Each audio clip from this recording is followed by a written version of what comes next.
Hi, welcome to the live stream reading of Psalm chapter 18.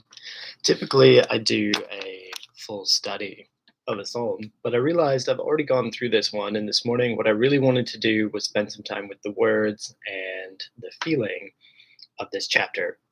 So, if you want to grab a Bible, feel free to follow along. Psalm chapter 18. The Lord is my rock and my fortress.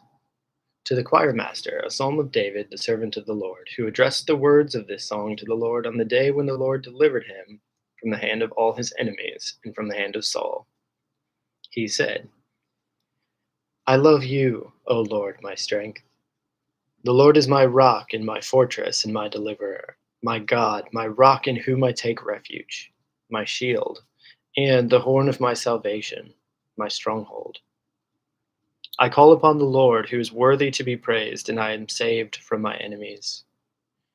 The cords of death encompassed me. The torrents of destruction assailed me. The cords of Sheol entangled me. The snares of death confronted me. In my distress, I called upon the Lord.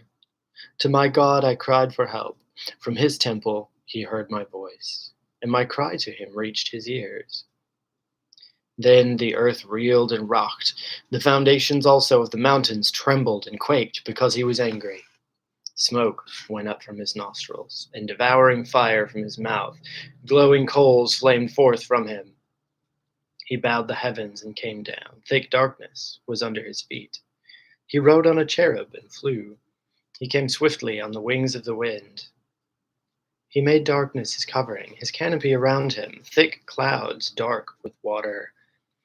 Out of the brightness before him, hailstones and coals of fire broke through his clouds. Laid bare.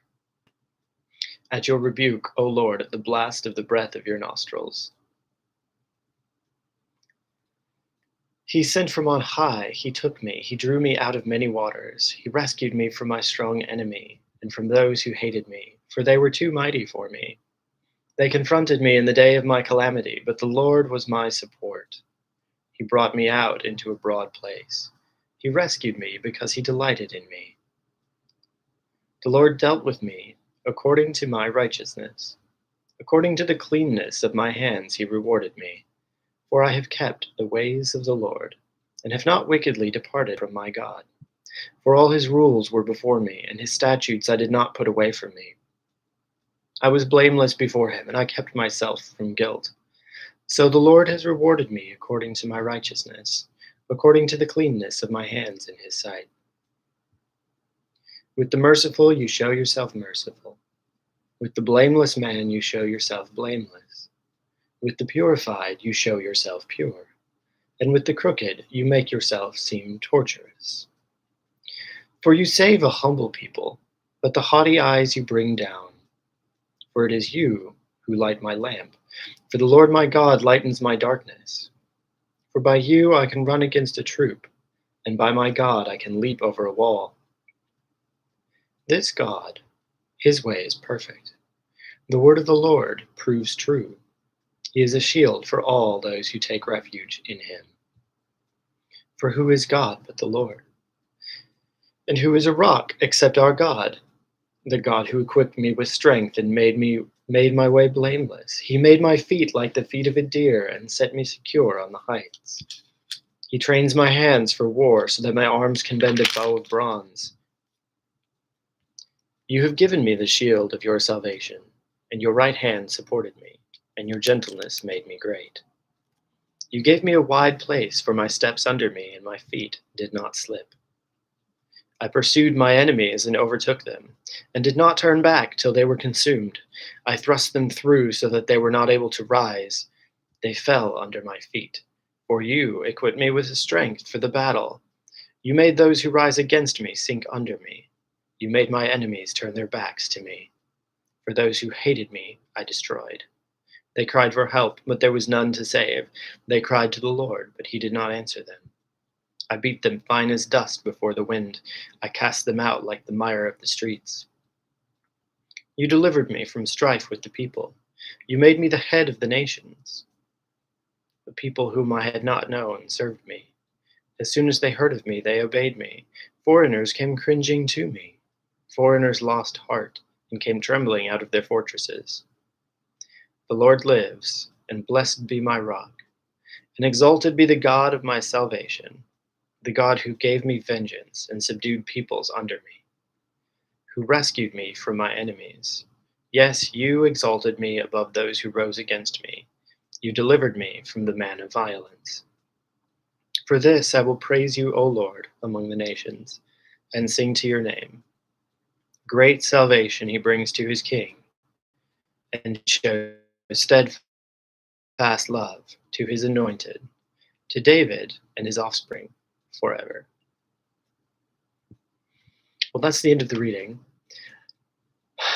I love reading through Psalms because, written as poetry, they're meant to evoke a feeling or an emotion, less than they are meant to be exact explanations or historical representations of things that happened. So, what we understand and what I take from this is that in the middle of frightening situations, when life is in danger, in the middle of these turbulent times, when you have this author is going beyond just his own personal situation to talking about nations, to talking about communities, people, to talking about war, talking about violence. And in the middle of all of these things, he seems very persuaded, based on what happened, that God is both a safe place to hide, a defensive place, but also an offensive place. There's this idea of pursuing the enemies, which is really interesting to me. And I always go into this in the Old Testament and the New Testament, how there's been a shift in strategy in the way that the people of God relate to their enemies. Because you have Jesus giving a completely different example than you have given by these early kings of the nation of Israel. So there's some big questions. I probably tend to fall more into the Quaker category of pacifism or really not being involved in warfare and violence. But I find it interesting that this author is saying that his hands are clean in the same chapter that he's describing killing people who came to war against him. So that's kind of something I think I want to explore a little bit further, particularly because he blames his enemies for being people of violence, but doesn't apply the same title to himself, when it sounds like they're both doing the same thing. So anyway, there's always more to study, but I just wanted to read through this morning, and if you're interested, I'll see if I can attach a screen to this live, to the other study of Psalm 18, where I unpacked the first part a little bit more.